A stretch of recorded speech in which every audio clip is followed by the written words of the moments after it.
Hello, नमस्कार सर्वांना. तुम्हाला पण पौष्टिक, हेल्दी आणि टेस्टी असं हे सँडविच बनवायचं आहे का? जर तुमचे लहान मुले किंवा घरात कोणी भाज्या खात नसतील, तर त्यांना हे सँडविच नक्की बनवून द्या. अगदी कमी वेळेत आणि कोणाला कळणारसुद्धा नाही, असं हे टेस्टी आणि हेल्दी सँडविच बनवून तयार होते. चला आपण रेसिपी बघूया. तर सर्वप्रथम आपण हिरवी चटणी करून घेऊ. त्याकरिता लसूण, हिरवी मिरची, कोथिंबीर, मीठ आणि जिरं टाकून छान मिक्सरला वाटून घ्यायचं. त्यानंतर बीट, कांदा आणि गाजर हे पण छान असं चॉप करून घ्यायचं बारीक. त्यामध्ये तुमच्या आवडीनुसार ऑर्गॅनो, चिली फ्लेक्स, मीठ आणि तुम्ही यामध्ये चीज किंवा मेयोनीज पण घालू शकता आणि थोडं आपलं टोमॅटो केचप आणि हे छान असं मिक्स करायचं.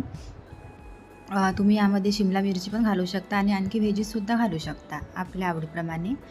तर त्यानंतर मी थोडं मीठ घालते कारण आपण बीट आणि गाजर पण घातलं यामध्ये.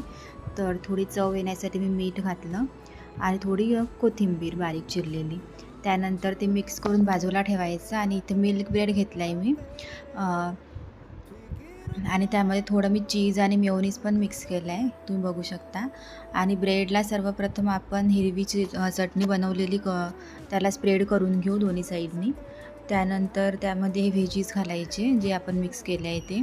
त्यावरून थोडं चीज घालायचं. जर तुम्हाला जास्त हवं असेल तर तुम्ही छान घालू शकता.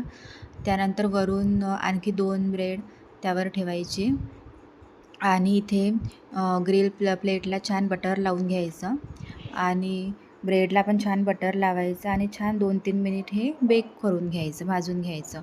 तुम्ही बघू शकता किती छान भाजलं गेलं आहे आणि हे अजिबात कच्चं राहत नाही आणि खायला खरंच सांगते खूप छान लागते. मला तर खूप आवडते हे सँडविच. एकदा नक्की ट्राय करा आणि कसं झालं मला कमेंट